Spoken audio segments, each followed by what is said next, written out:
Assalamualaikum warahmatullahi wabarakatuh. Nama saya adalah Adi Arafat dari kelas 10 S10, kelompok 4. Dan pada kesempatan kali ini, saya akan mempresentasikan materi pakaian tentang Negara Kesatuan Republik Indonesia. Apa itu NKRI?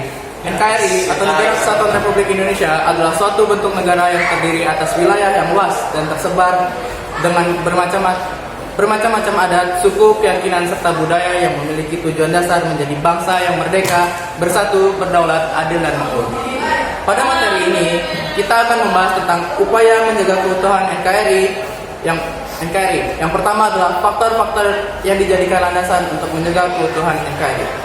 Apa aja sih faktor-faktornya? Faktor yang pertama adalah identitas nasional. Identitas nasional adalah kepribadian nasional atau jati diri nasional yang dimiliki suatu bangsa yang membedakan bangsa satu dengan bangsa yang lainnya. Identitas nasional dibagi menjadi lambang, semboyan, bahasa nasional, bendera negara, dan lain-lainnya. Faktor yang kedua adalah kedaulatan negara. Kedaulatan negara adalah kekuasaan tertinggi dalam suatu negara untuk membuat suatu undang-undang serta melaksanakannya dengan semua cara yang tersedia. Setelah kita membahas faktor-faktor yang menjadi landasan keutuhan NKRI, sekarang kita akan membahas sistem pertahanan dan keamanan nasional bangsa Indonesia. Indonesia sendiri menganut sistem pertahanan dan keamanan rakyat semesta atau Sistem Kamprata.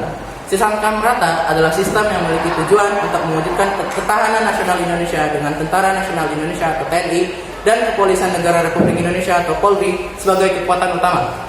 Kemudian rakyat sebagai kekuatan pendukung. Yang terakhir adalah peran Indonesia dalam pergaulan antar bangsa. Peran Indonesia sendiri dibagi menjadi 3, yaitu kerjasama bilateral. Contohnya adalah kerjasama Indonesia dan Jepang dalam bidang pendidikan. Yang kedua adalah kerjasama regional. Contohnya adalah ASEAN, Uni Eropa, dan APEC. Yang ketiga adalah kerjasama multilateral. Contohnya adalah PBB, IMF, dan WTO. Sekian presentasi dari saya akan membuka sesi tanya jawab. Jika ada yang ingin bertanya, dipersilakan. Izin perkenalkan diri, saya Nagorena dari kelompok 6. Untuk pertanyaan pertama saya, bisakah dijelaskan apa itu NKRI? NKRI atau Negara Kesatuan Republik Indonesia adalah suatu bentuk negara yang terdiri atas wilayah yang luas dan tersebar dengan bermacam-macam adat, suku, keyakinan, serta budaya. Kemudian apa sih tujuan dasar dari NKRI?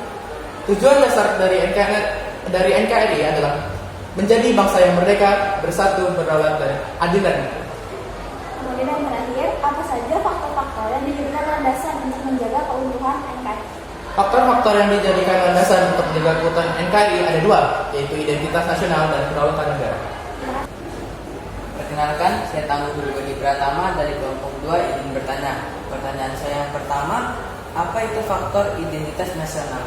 Identitas nasional adalah kepribadian nasional atau jati diri nasional yang dimiliki suatu bangsa yang membedakan bangsa satu dengan bangsa yang lainnya. Pertanyaan saya yang kedua, apa itu faktor kedaulatan negara? Kedaulatan negara adalah kekuasaan tertinggi dalam suatu negara untuk membuat suatu undang-undang serta melaksanakannya dengan semua cara yang tersedia. Baik, pertanyaan saya yang terakhir, bisakah Anda menyebutkan apa saja identitas nasional Indonesia? Identitas nasional Indonesia antara lain adalah lambang negara, yaitu Pancasila, semboyan yaitu Bhinneka Tunggal Ika, bahasa Indonesia, bendera merah putih, dan lain sebagainya. Izin bertanya, perkenalkan nama saya Dwi Febrianti dari kelompok 1. Izin bertanya, apa sistem pertahanan apa yang dianut di Indonesia? Sistem pertahanan yang dianut di Indonesia adalah sistem pertahanan dan keamanan rakyat semesta atau Sistem Kamprata. Lalu bisakah Anda menjelaskan apa itu Sistem Kamprata? Sistem Kamprata adalah sistem yang memiliki tujuan untuk mempertahankan dan menjaga kedaulatan negara Kesatuan Republik Indonesia dari segala ancaman demi tercapainya tujuan nasional. Pertanyaan terakhir, apa kedudukan TNI dan Polri dalam sistem Kamprata? Kedudukan TNI dan Polri dalam Sistem Kamprata adalah sebagai kekuatan utama untuk mempertahankan dan menjaga kedaulatan NKRI. Perkenalkan, nama saya Denisha Laika Putri dari kelompok 5. Izin bertanya, apa saja peran Indonesia dalam pergaulan antar bangsa? Peran Indonesia dalam pergaulan antar bangsa dibagi menjadi 3, yaitu kerjasama bilateral atau kerjasama antar dua negara, kerjasama regional, kerjasama antar negara di kawasan yang melibatkan lebih dari 2 negara, dan yang terakhir adalah kerjasama multilateral atau kerjasama yang dilakukan antar negara dengan lembaga internasional. Selanjutnya, bisakah Anda memberikan contoh kerjasama bilateral? Contoh kerjasama bilateral adalah kerjasama Indonesia dan Jepang dalam bidang pendidikan melalui pertukaran pelajar dan mahasiswa. Yang terakhir, bisakah Anda memberikan contoh kerjasama regional? Contoh kerjasama regional yaitu terbentuknya ASEAN yang terdiri dari 11 negara yang berada di kawasan Asia Tenggara. Terima kasih. Sekian presentasi dari saya. Terima kasih sudah menonton. Wassalamualaikum warahmatullahi wabarakatuh.